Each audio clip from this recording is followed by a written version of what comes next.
Bismillahirrahmanirrahim. Assalamualaikum warahmatullahi wabarakatuh. Alhamdulillah kita sekarang bertemu kembali di pertemuan keempat mata kuliah studi kelayakan bisnis, membahas tentang analisis aspek politik, sosial, dan ekonomi dalam studi kelayakan bisnis. Mengapa ini penting untuk kita bahas setelah aspek hukum? Karena ada dua hal yang bisa kita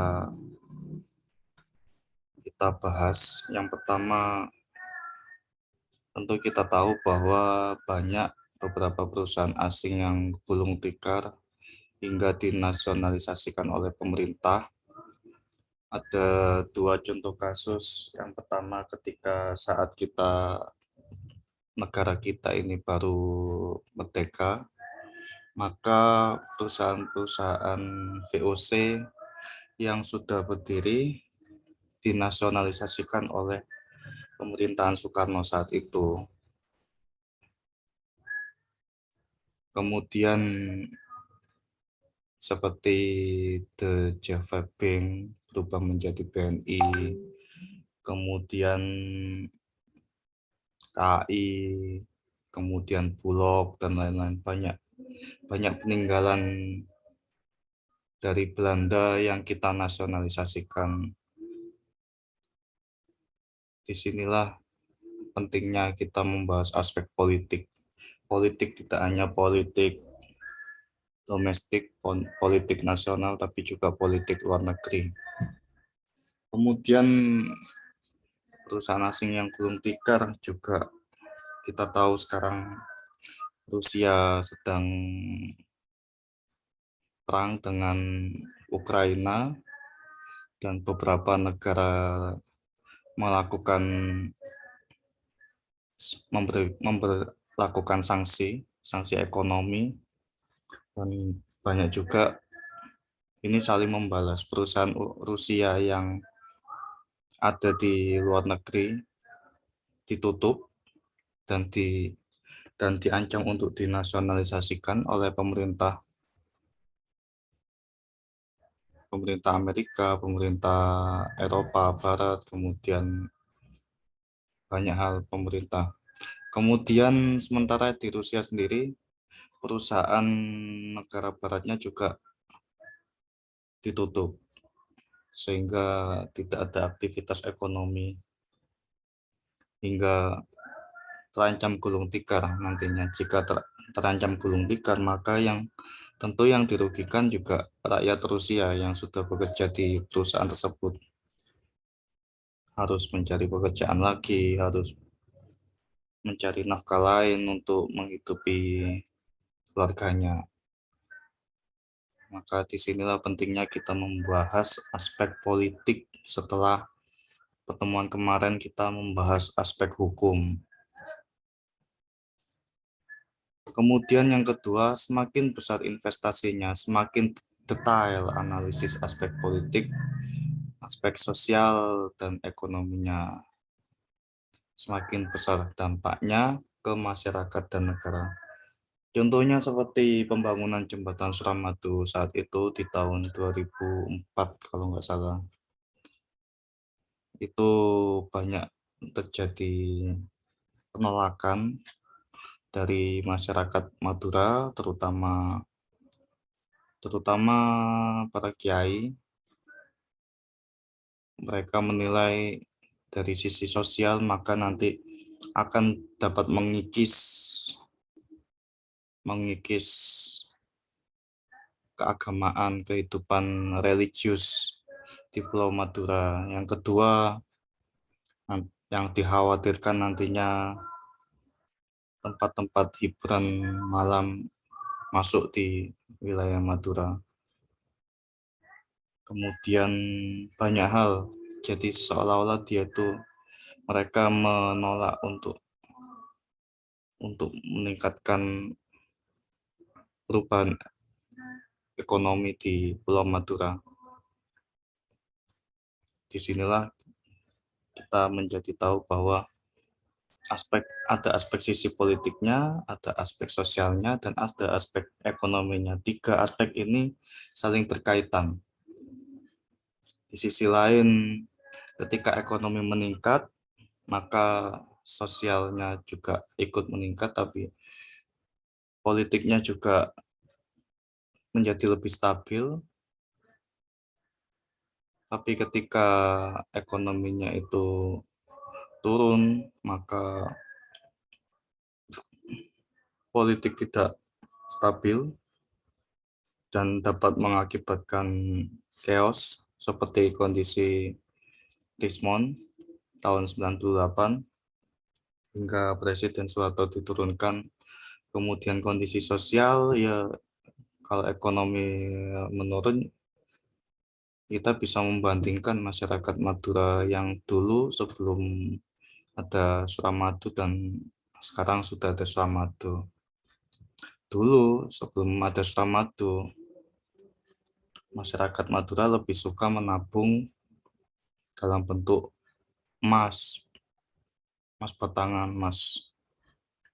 emas perhiasan, kemudian tabungan di bank, kemudian sawah, sapi. Tapi ketika Suramadu sudah jadi, semuanya berbondong-bondong untuk membeli mobil, membeli motor. Katanya dalam bentuk itu kita ketahui sekarang jika lewat di Suramadu, apalagi ketika Lebaran, wah, mobilnya mahal-mahal. Kemudian analisis aspek politik terhadap pendirian dan keberlangsungan usaha. Jadi dalam aspek politik, apa saja yang perlu kita analisis? Ada 4 hal. Yang pertama, sikap masyarakat sekitar dan pemerintahan daerah. Jika membuka usahanya sekedar UMKM, kemudian yang tidak terlalu berdampak besar, maka tentu masyarakat lebih terbuka. Tapi kalau sudah membuka investasi, menanamkan investasinya yang besar, itu pasti ada saja sikap masyarakat sekitar, pemerintahan daerah. Seperti contoh yang baru-baru ini, jika kita dari Suramadu arah Surabaya ke Madura itu ada baliho besar di sisi Madura ya. Di situ ada baliho tentang tanah yang tidak terurus selama 40 tahun dan akan diambil alih oleh perusahaan semen, PT Semen Indonesia dan Semen Madura. Nah, ini menunjukkan bahwa sikap masyarakat Madura ini sedikit memberikan penolakan terhadap masuknya perusahaan semen ini. Yang pertama karena tanahnya memang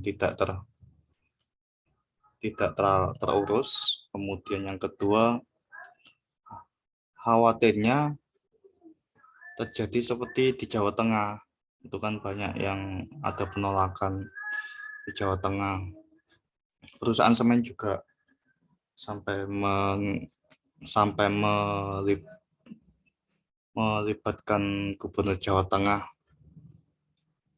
dan beberapa kali kemarin sempat ketika demo masyarakatnya ditangkap itu. Ini yang perlu dianalisa ketika investasi perusahaan, sikap masyarakat dan pemerintahan daerahnya bagaimana. Jika welcome dan open, maka perusahaan akan senang hati untuk menanamkan investasinya di sana. Kita tahu di kota megapolitan pasti masuknya awalnya dari Jakarta. kemudian di ibu kota lain, Surabaya, Semarang, Medan, Makassar, ibu kota provinsi itu pasti nanti akan masuk. Tapi kalau sudah masuk di daerah, hubungannya dengan migas, tambang, semen, seperti di Freeport, kemudian ada juga di Vale Indonesia di daerah Sulawesi Selatan sana. Wah, itu biasanya banyak yang menolak masyarakatnya. Kemudian dinamika politik lokal. Dinamika politik lokal ini kaitannya dengan eh, setiap 4 tahun atau 3 tahun itu ya ada pemilihan kepala desa, kemudian pemilihan bupati, pemilihan anggota dewan. Ini yang menjadi pertimbangan oleh perusahaan ketika menanamkan investasinya. Apakah selama ini ketika terjadi pemilihan kondisinya stabil, kondisi politiknya saat pemilihan itu, atau terjadi konflik. Ini kalau perbandingannya dengan di Surabaya dengan Bangkalan, kita tahu bahwa di Surabaya aman-aman saja, tenang-tenang saja ketika terjadi pemilihan wali kota. Tapi kalau sudah di Bangkalan atau di Sampang, Pamekasan, Sumeneb kemarin juga sempat masih ada konflik pemilihan kepala desa sampai meninggal, kemudian juga kapan hari waktu pemilihan bupati Bangkalan juga sempat ramai. Ini yang menjadi pertimbangan khusus oleh perusahaan besar ketika mau masuk di Madura. Maka banyak pengusaha itu selalu bilang kalau sudah masuk sisi Madura ini seperti masuk dunia lain karena sudah kondisinya sudah beda sekali dengan di Surabaya, dan pemerintahannya pun tidak sepertinya tidak bisa memberikan jaminan kenyamanan keamanan terhadap perusahaan. Jadi mesti larinya kebanyakan sekarang larinya ke perbatasan Jawa Timur, Jawa Tengah. Dari satu sisi masyarakatnya lebih adem ayem, kemudian dinamika politiknya juga tidak terlalu kental, tidak banyak konflik, kemudian juga UMK juga rendah di sana. Selanjutnya yang ketiga, stabilitas politik nasional. Ini yang menjadi hangat ketika 2019 kemarin sampai rakyat Indonesia terbelah menjadi dua, cebong dan apa ya namanya, lupa saya. Ini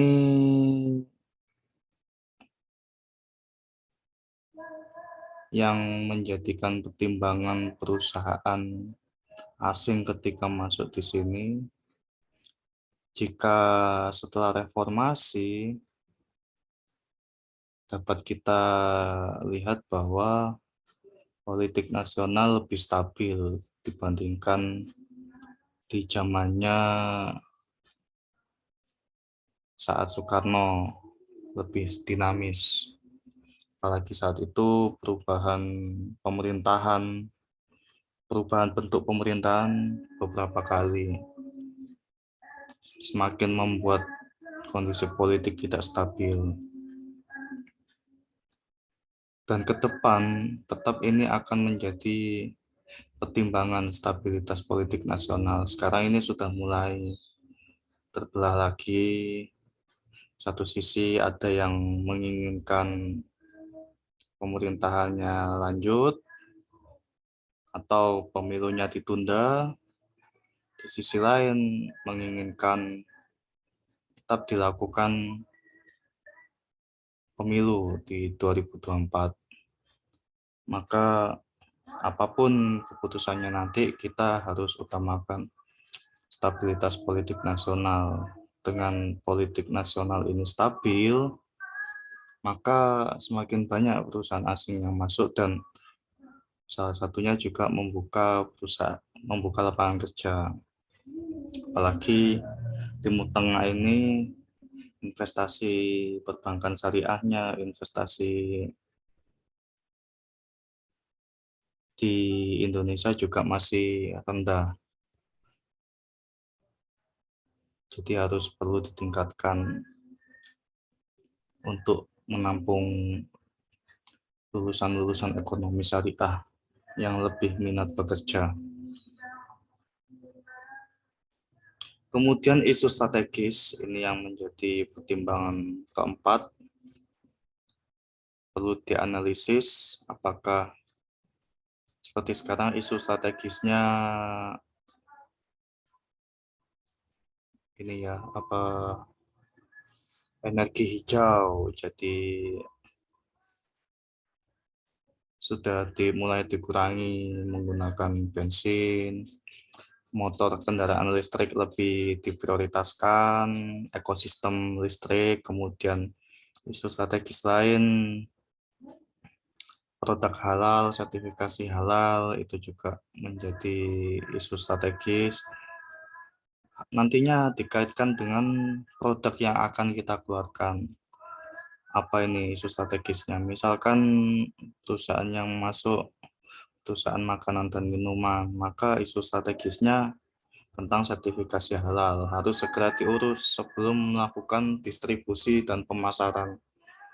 Masuknya ke aspek hukum. Dari aspek politik masuknya ke aspek hukum. Isu strategis lainnya, ibu kota negara baru di Kalimantan. Di situ banyak sekali kebutuhan, bahkan eh, banyak sekali peluang yang bisa digarap di sana. Maka apa ini yang bisa kita kita bantu, kita prioritaskan di sana sehingga perusahaan ketika di sana bisa masuk dan dapat melakukan proses produksi di sana. Apakah dari sisi perusahaan properti atau perbankannya atau distribusi atau retail, itu nanti yang perlu menjadi pertimbangan tergantung hasil analisis isu strategisnya. Selanjutnya analisis aspek sosial. Yang pertama aspek sosial, interaksi sosial ya. Jadi interaksi sosial ini kan suatu hubungan antara masyarakat dengan perusahaan, di mana perusahaan atau organisasi sebagai lembaga sosial. Interaksi sosial di masyarakat itu bagaimana? Apakah ada kendala, terutama bahasa. Kita tahu bahwa 5 tahun terakhir ini perusahaan Cina itu banyak yang masuk, perusahaan Jepang banyak yang masuk ke Indonesia. Ketika sudah banyak yang masuk, pimpinannya bisanya bahasa Mandarin, dan ternyata SDM di Indonesia ini masih banyak yang belum bisa bahasa asing, terutama bahasa Mandarin. Kita lihat di lowongan pekerjaan itu banyak sekali level staff, level manager harus menguasai bahasa Mandarin. Kita akan kesulitan untuk melakukan interaksi sosial di dalam perusahaan itu atau dengan masyarakat sekitar, sehingga tidak tercapai interaksi sosial yang baik. Itu yang perlu dianalisis. Kemudian perubahan keadaan sosial. Ini kondisi struktur sosial yang terdiri dari masyarakat dan lingkungan sekitar di dalam suatu daerah tertentu. Jadi kita harus ketahui keadaan sosial di wilayah tersebut bagaimana. Jika di Madura tentu ada beberapa golongan masyarakat dari para kiai, kemudian dari Blater, hitungannya preman-preman ini yang biasanya ada di balik pemerintah, kemudian dari pejabat, keadaan sosial. Ketika nantinya masuk, perusahaan itu melakukan proses produksi, maka akan terjadi perubahan keadaan sosial yang seperti apa.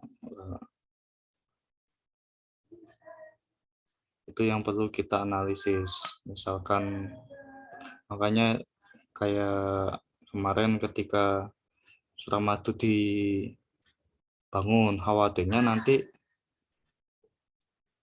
eh, perusahaan hiburan malam masuk, perusahaan entertain, karaoke, clubbing, yang ditakutkan terjadi perubahan keadaan sosial di wilayah Madura. Maka kemudian dipastikan bahwa ini sebatas Jembatan Suramadu, sementara terkait hal itu nanti akan diatur oleh pemerintah kabupaten masing-masing. Maka sampai sekarang pun secara legal tidak ada, tapi secara ilegalnya mungkin ada. Secara legal tidak ada. Masyarakat Madura yang ingin seperti itu ya, tentu harus lari ke Surabaya. Kemudian perubahan dalam masyarakat pluralistik. Apa itu masyarakat pluralistik? Pluralistik itu sebuah kehidupan berbagai kelompok yang mempengaruhi lingkungan perusahaan dalam mendapatkan harapan-harapan sosial, ekonomi, dan politik masing-masing kelompok. Berusaha mengembangkan diri supaya fungsi sistem itu lebih efektif. Kita tahu masyarakat pluralistik ini kan masyarakat yang berbagai macam, dari suku manapun, dari agama manapun, dari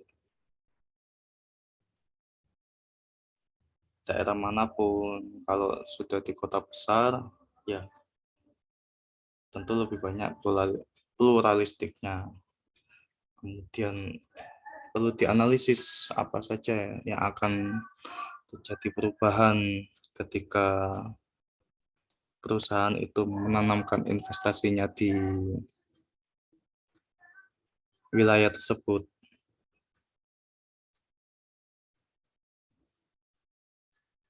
Misalnya paling mudah itu ketika ketika Apple masuk itu ya. Apple masuk di Indonesia. Dulu Apple masih belum menjadi produk produk yang dikejar seperti sekarang.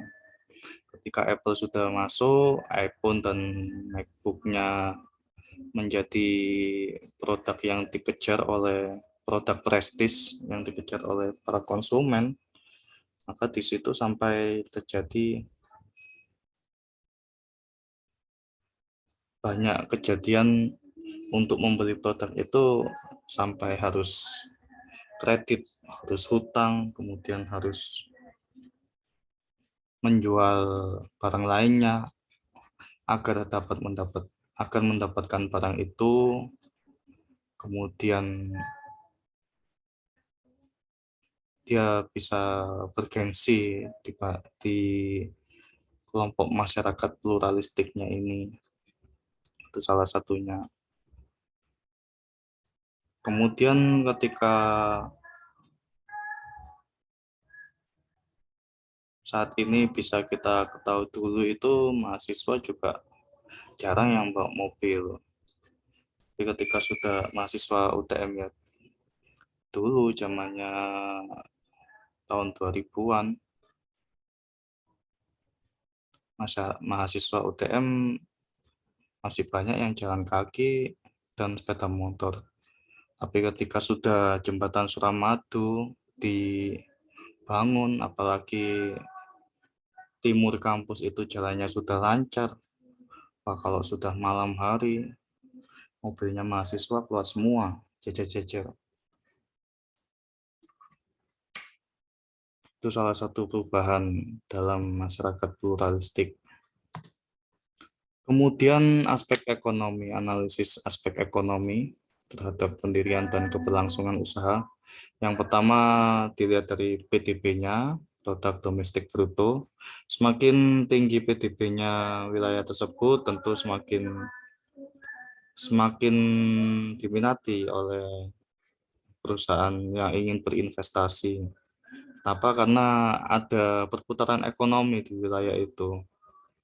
Maka kita tidak kaget jika perusahaan asing masuknya awalnya di ibu kota negara di Jakarta, kemudian di ibu kota provinsi lainnya. Sementara yang di daerah masih kalah bersaing, mereka lebih fokusnya ke pariwisata, ke kemudian tambang migas, emas, dan lain-lain. Kemudian kurs valuta asing ini perlu juga harus dipertimbangkan. Ketika kurs valuta asingnya ini tidak stabil, otomatis transaksi perdagangan, transaksi jual belinya juga tidak stabil. Karena perusahaan asing ketika masuk ke sini menggunakan uang asing.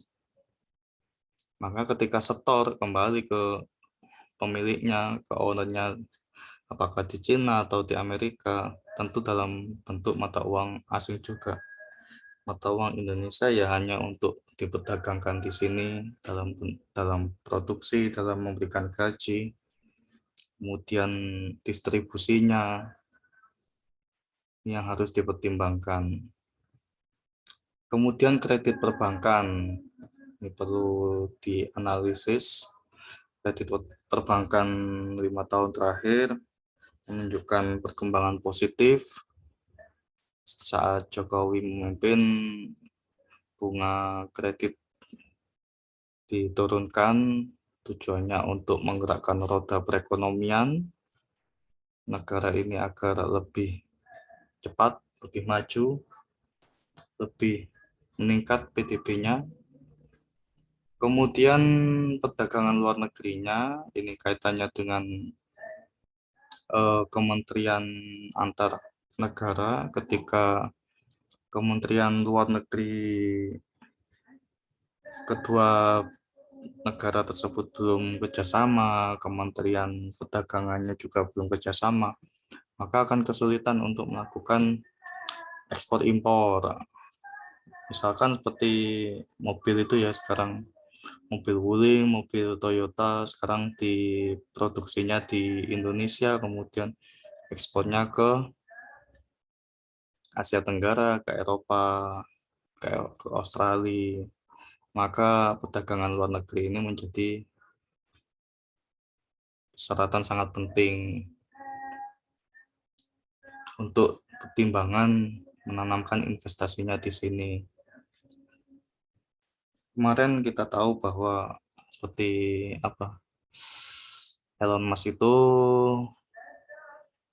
Menko Luhut berusaha menarik investasi perusahaannya Elon Musk agar bersedia mendirikan perusahaan baterai listrik mobil di Indonesia sehingga ekosistem mobil listrik di Indonesia ini segera terwujudkan, tapi ternyata hasilnya juga kurang kalah bersaing dengan India, sehingga Tesla itu ya, mobil Tesla, akhirnya Elon Musk lebih memilih untuk menanamkan investasinya di India daripada di Indonesia. Kemudian dampak aspek politik ketika tadi sudah dianalisa, maka nanti dampaknya apa ini ketika sudah berdiri perusahaan ini di wilayah itu. Maka yang pertama kebijakan pemerintah. Diharapkan kebijakan pemerintah ini mendukung perusahaan tersebut, mendukung perusahaan swasta. Ya maka kita juga kaget ketika tidak perlu kaget ketika harga minyak itu tidak bisa kembali ke harga semula karena kemarin saat COVID pemerintah sudah berusaha agar jangan melakukan PHK dan tetap berproduksi karena akan mengakibatkan chaos ketika banyak perusahaan melakukan PHK. Ketika sudah seperti itu, otomatis sekarang kebijakan pemerintah ya harus mendukung karena kemarin sudah produksi dan kesulitan untuk dijual, take and give ya. Sekarang harus ada harga yang harus dinaikkan untuk menutupi 2 tahun yang lalu sudah mengeluarkan modal banyak untuk mempertahankan perusahaan itu, mempertahankan karyawannya. Kemudian dari anggaran pemerintah, dengan perusahaan masuk itu tentu anggaran pemerintah harus konsisten, harus fokus, bisa mendukung infrastruktur di sekitar wilayah perusahaan tersebut. Apakah dalam bentuk fasilitas sosial, fasum, kemudian transportasi umum, atau jalan rayanya. Kalau kita pernah dengar itu kan di Bangkalan Utara rencana juga akan dibuat pelabuhan internasional di sana, kemudian juga ada kawasan industri halalnya di daerah Klampis atau daerah Tanjung Bumi itu Klampis sepertinya. Nah, maka anggaran pemerintahnya bagaimana? Ya, tentu harus disiapkan dulu untuk jalan akses ke sana harus lancar. Jalan untuk trailer itu besar sekali seperti di Jalan Margomulyo harus lebar. Kemudian jalan tol yang menyambung ke Suramadu juga harus disiapkan. Kemudian listriknya harus mulai disiapkan dari sekarang. Airnya dan dipastikan bahwa tanah di sana tidak dikuasai oleh mafia tanah. Itu yang penting. Kemudian rencana pembangunan jangka menengah nasional. Ini juga jangka panjang. Kalau jangka panjang ya seperti jangka panjang itu seperti ibu kota negara itu ya. Tanpa aspek politiknya, tentu membangun ibu kota negara tidak setahun 2 tahun selesai. 5 tahun, bisa 10 tahun, makanya ya wajar juga ketika pemerintahan sekarang berharap bisa menunda agar bisa menyelesaikan proyek IKN ini. Ketika beda pemimpin, beda presiden, bisa jadi proyek prestisius ini tidak dilanjutkan atau digagalkan atau bagaimana. Karena setiap pemimpin tentu punya prioritas masing-masing. Setiap presiden. Kalau di zamannya SBY kan kelihatan itu Wisma Atlet yang dulu menjadi sarang korupsinya partai-partai akhirnya itu masuk jangka menengah ya, Wisma Atlet itu. Akhirnya tidak dilanjutkan sampai sekarang. Itu salah satu dampak ketika perubahan presiden. Kemudian juga ada wacana jangka menengah itu sudah masuknya revitalisasi, mengaktifkan kembali kereta api Madura dari Bangkalan, Suramadu sampai ke Sumeneb. Ini juga kita lihat nanti apakah tahun ini atau tahun depan ini sudah masuk, dan nantinya ketika ini sudah dilakukan maka akan ada pemerataan ekonomi di daerah-daerah itu yang dilalui, sehingga ada peningkatan aktivitas ekonomi. Kemudian dampak aspek sosial.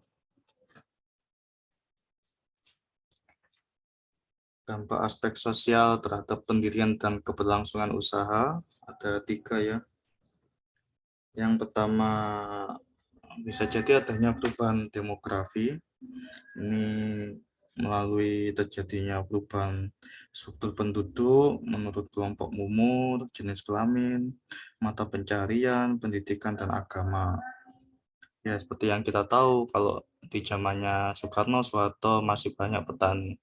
Tapi ketika sudah sekarang industrialisasi masuk, banyak pabrik yang masuk, maka petani menurun dan beralih ke buruh. Kemudian pendidikan dulu mungkin masih paling banyak SMP, SMA, sekarang S1 juga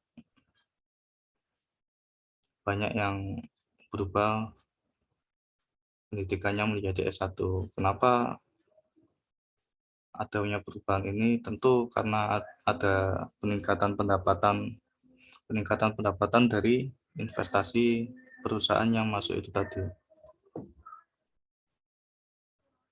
Kemudian perubahan tingkat kepadatan penduduk, ini kita tahu bahwa wilayah-wilayah yang menjadi minat investasi tentu akan menjadi sasaran-sasaran utama kepadatan penduduk. Jika dulu paling banyak itu hanya di ibu kota provinsi sebelum ada tol Trans Jawa, sekarang dengan adanya tol Trans Jawa banyak pintu masuk. Di setiap kota itu kan bisa 3 sampai 5 pintu exit tol. Di setiap exit tolnya itu biasanya ada kawasan industri ya. Itu jadi ada titik-titik kepadatan penduduk sehingga lebih tersebar sekarang, dan perusahaan juga lebih banyak. Tadi saya jelaskan lebih banyak mengarah ke perbatasan Jawa Timur, Jawa Tengah.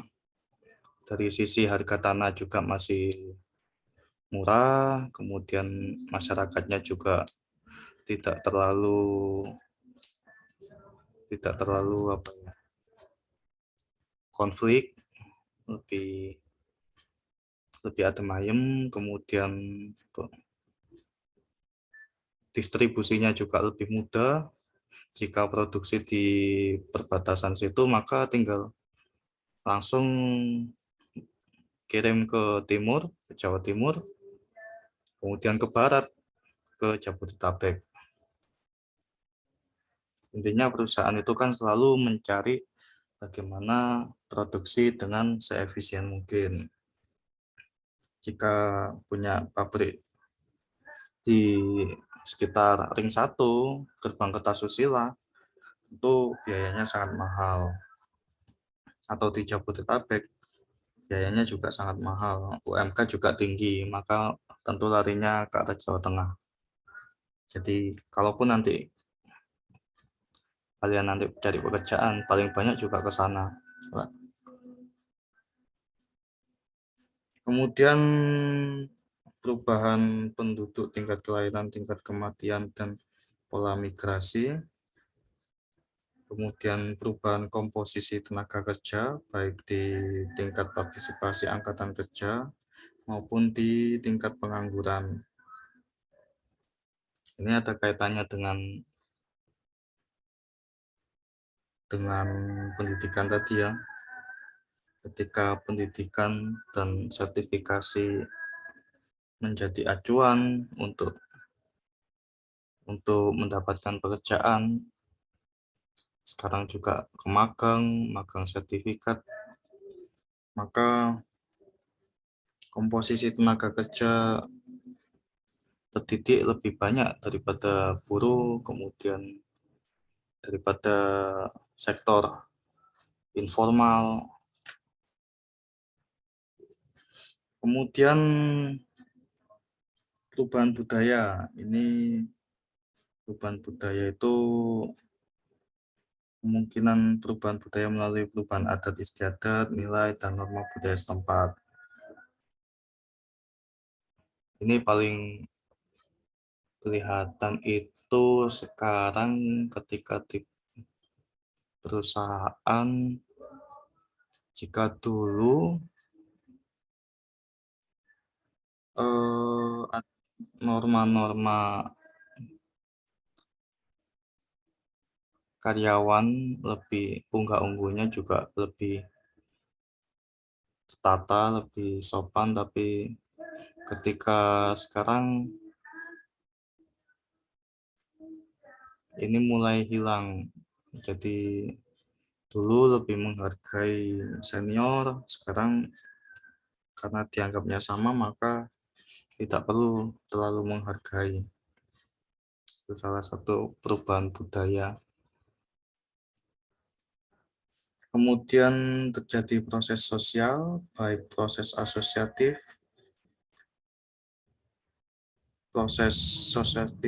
konflik sosial, akulturasi, asimilasi, dan integrasi maupun sosial lainnya. Kemudian terjadi perubahan peran sosial atau kelembagaan masyarakat di bidang ekonomi, seperti hak wilayah, pendidikan, agama, dan keluarga. Kemudian ada perubahan warisan budaya seperti perusakan situs purbakala maupun cagar budaya. Ini yang pernah kejadian itu ketika pembangunan tol Surabaya Malang. Di situ juga ada aset purbakala, situs kerajaan Majapahit, sehingga ada beberapa yang terjadi kerusakan dalam melakukan pembangunan tol itu. Kemudian perubahan pelapisan sosial berdasarkan pendidikan, ekonomi, pekerjaan, dan kekuasaan. Kemudian ada perubahan kekuasaan dan kewenangan melalui kepemimpinan formal dan informal, mekanisme pengambilan keputusan di kalangan individu yang dominan, dan pergeseran nilai kepemimpinan. Ini kalau dulu itu kan pemimpin yang dihargai itu pemimpin yang ditakuti, pemimpin yang karismatik seperti Pak Soeharto dan Pak Soekarno. Tapi semakin ke arah ke sini, pemimpin yang dihargai ini lebih pemimpin yang akomodatif, pemimpin yang menerima saran dan masukan anggotanya, pemimpin yang dapat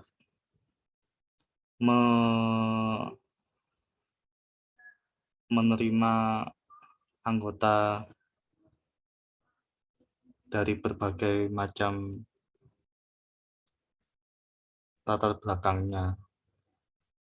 Terjadi perubahannya seperti itu. Kemudian perubahan sikap dan persepsi masyarakat terhadap rencana usaha.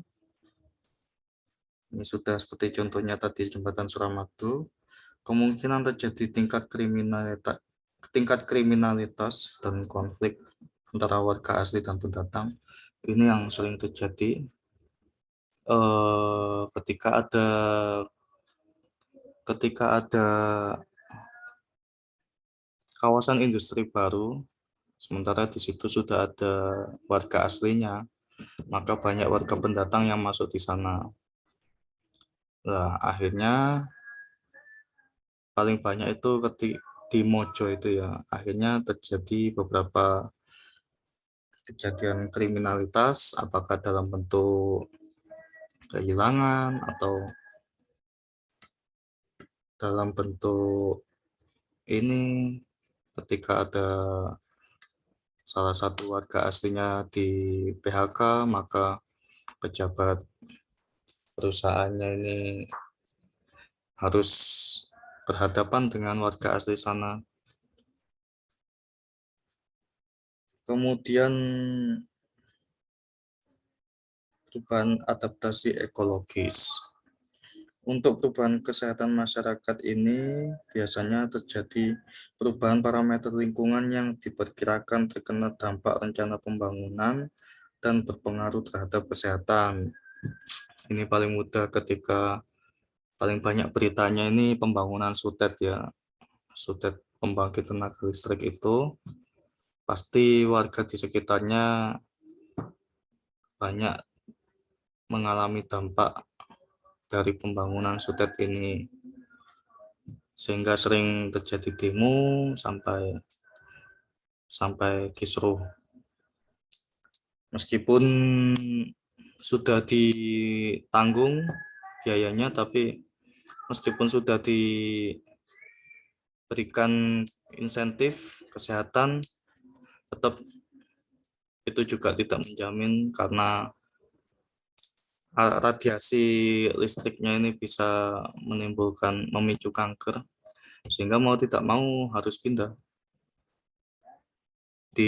Kemudian juga di kawasan pabrik itu kan polusinya sangat tinggi, jadi kalau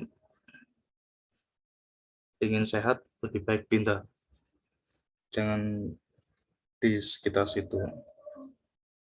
Kemudian perubahan proses dan potensi terjadinya pencemaran. Ini pencemaran bisa dalam bentuk udara dan air. Kalau biasanya limbah itu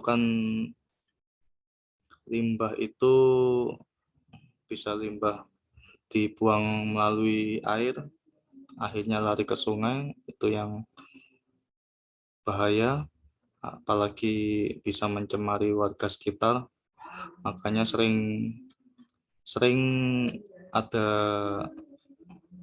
penolakan ketika pabrik masuk di desa-desa tertentu itu. Dari sisi udara bisa merusak sesak nafas, dari sisi air untuk mandi, untuk dimasak, bisa untuk minum, tentu nanti larinya ke kulit atau ke lambung ya, kalau sudah dimakan, diminum, airnya tercemar. Apalagi tidak ada pengawasan yang ketat dari pemerintah. Kemudian perubahan potensi besarnya dampak timbulnya penyakit seperti peningkatan angka kesakitan dan angka kematian. Ini sudah saya jelaskan tadi barusan. Kemudian perubahan karakteristik spesifik penduduk yang beresiko terjadi penyakit. Ini seperti yang saya jelaskan tadi, yang SUTED, jadi penduduk yang tinggal di kawasan SUTED itu lebih berpotensi terkena kanker daripada yang jauh.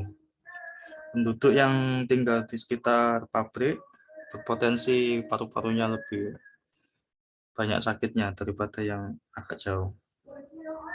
Kemudian perubahan sumber daya kesehatan masyarakat, perubahan kondisi sanitasi lingkungan, ini tadi yang pencemaran melalui air, sehingga kondisi sanitasi lingkungan di sekitar itu menjadi tidak higienis lagi.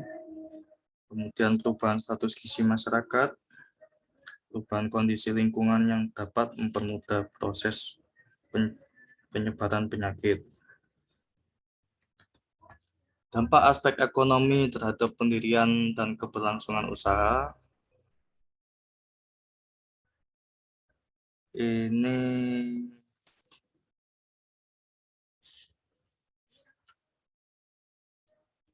yang pertama dapat meningkatkan ekonomi rumah tangga ya. Ini bisa melalui peningkatan pendapatan keluarga. Ya kalau dengan adanya suatu investasi akan memberikan peningkatan kepada masyarakat, terutama bagi mereka yang dapat diterima kerja di lingkungan pabrik maupun mereka yang bekerja di luar lokasi pabrik dengan cara berdagang, sehingga mengalami peningkatan pendapatan keluarga. Kemudian perubahan pola nafkah. Ini di beberapa wilayah kehadiran pabrik atau suatu usaha akan mengubah pola hidup masyarakat. Misalnya semula masyarakat hidup itu dari pertanian, dengan kehadiran pabrik banyak yang beralih menjadi buruh atau karyawan pabrik. Kemudian yang ketiga itu bisa melalui adanya pola nafkah ganda. Nah, ini masyarakat yang di sekitar usaha di samping tetap mempertahankan pekerjaan semula seperti petani, mereka juga bekerja sebagai karyawan sehingga memperoleh penghasilan ganda.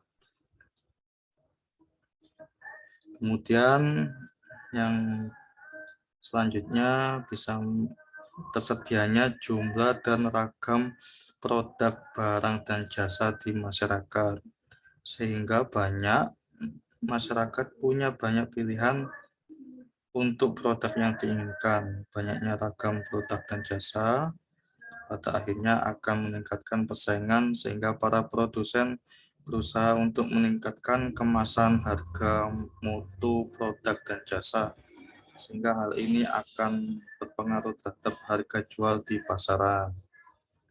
Kemudian membuka kesempatan kerja bagi masyarakat sekaligus mengurangi pengangguran karena setiap proyek atau usaha baru yang didirikan pasti akan membutuhkan tenaga kerja tambahan.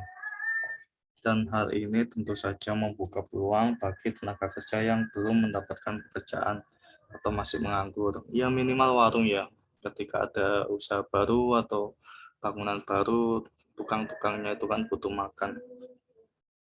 Sehingga banyak yang jualan nasi mendadak di depan rumah, mulai nasi campur, nasi pecel, sampai nasi gudeg, nasi Bali juga lengkap.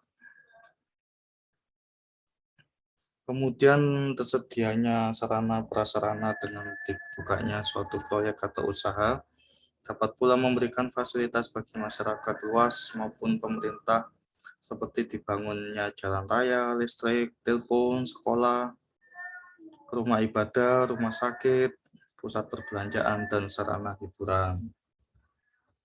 Seperti yang saya jelaskan tadi. Kemudian dampak kedua, menggali, mengatur, dan menggunakan ekonomi sumber daya alam melalui kepemilikan dan penguasaan sumber daya alam yang teratur, artinya kepemilikan diatur berdasarkan luas lahan, jangan sampai masyarakat kehilangan kesempatan. Dengan demikian pula dengan penguasaan sumber daya alam juga diatur sedemikian rupa. Kemudian penggunaan lahan yang efisien dan efektif, penggunaan lahan yang benar-benar memberikan manfaat kepada berbagai pihak. Kemudian peningkatan nilai tambah sumber daya alam. Selanjutnya peningkatan sumber daya alam lainnya yang belum terjamah, terutama untuk wilayah-wilayah yang masih terisolasi. Kemudian yang ketiga, meningkatkan perekonomian pemerintahan baik lokal maupun regional. Ini bisa melalui menambah peluang dan kesempatan kerja dan berusaha bagi masyarakat, kemudian memberikan nilai tambah proses manufaktur, kemudian menambah jenis dan jumlah aktivitas ekonomi non-formal di masyarakat, kemudian pemerataan pendistribusian pendapatan, kemudian menimbulkan efek ganda ekonomi, terus peningkatan produk domestik regional bruto. Kalau regional ini berarti sekitar kota atau provinsi. Kemudian peningkatan pendapatan asli daerah. Nah, dengan pendapatan asli daerahnya meningkat, uangnya nanti bisa dibuat untuk tadi mendirikan sekolah di sekitar pabrik, mendirikan rumah sakit, mendirikan sarana hiburan, memuluskan jalan raya, dan lain-lain. Kemudian menambah pusat-pusat pertumbuhan ekonomi di daerah tertentu. Kemudian menyediakan fasilitas umum yang sangat dibutuhkan masyarakat. Kemudian menghemat devisa apabila produk dan jasa yang dihasilkan dapat mengurangi pemakaian impor barang dan jasa dari luar negeri. Yang terakhir, memperoleh pendapatan berupa pajak dari sumber-sumber yang dikelola oleh perusahaan, baik dari pendapatan penjualan maupun pajak lainnya, sehingga meningkatkan devisa negara jika produk atau jasa diproduksi untuk diekspor, baik bahan baku maupun bahan jadi. Kemudian yang terakhir, dampak terakhir, pengembangan wilayah. Ini dengan meningkatkan pemerataan pembangunan, dengan prioritas pembangunan di daerah tertentu. Biasanya untuk proyek-proyek tertentu, pemerintah menetapkan wilayah atau daerah tertentu yang hanya boleh dibuka. Dengan tujuannya itu pemerataan pembangunan dan pembukaan wilayah yang selama ini terisolasi di seluruh wilayah Indonesia. Kemudian meningkatkan persatuan dan kesatuan bangsa, di mana setiap adanya proyek baru biasanya berdatangan tenaga kerja dari berbagai wilayah. Ini biasanya kalau nggak Madura, Lamongan, kemudian yang paling banyak yang merantau ya, Brebes itu juga banyak. Tegal paling banyak merantau ke Jakarta. Kemudian terbuka lingkungan pergaulan dengan adanya pembukaan suatu wilayah, tentu akan mengundang pendatang dari daerah lain sehingga dengan demikian dapat terbina lingkungan pergaulan antar berbagai suku bangsa yang ada di Indonesia. Kemudian membuka isolasi wilayah dan cakrawala bagi penduduk. Daerah yang tadinya terpencil akan menjadi terbuka, begitu pula penduduk di sekitarnya menjadi lebih mengenal lingkungan sekitarnya sehingga membuka cakrawalanya.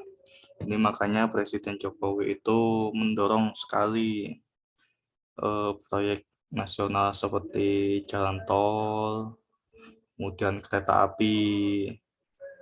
Dengan begitu daerah-daerah yang selama ini terisolasi itu bisa menjadi terbuka dan cakrawalanya menjadi lebih luas. Kesimpulan dari aspek politik, sosial, dan ekonomi ini adalah salah satu pertimbangan tertentu sebelum berinvestasi karena menyangkut masa depan perusahaan puluhan tahun ke depan hingga ratusan tahun ke depan. Tentu setiap pengusaha tidak ingin membuang-buang uang, ingin investasi selama-lamanya di suatu wilayah itu, maka pertimbangannya harus betul-betul matang, tidak boleh sembarangan. Alhamdulillah sudah selesai pertemuan kali ini tentang studi kelayakan bisnis, pertemuan keempat. Mari kita tutup dengan doa kafaratul majelis.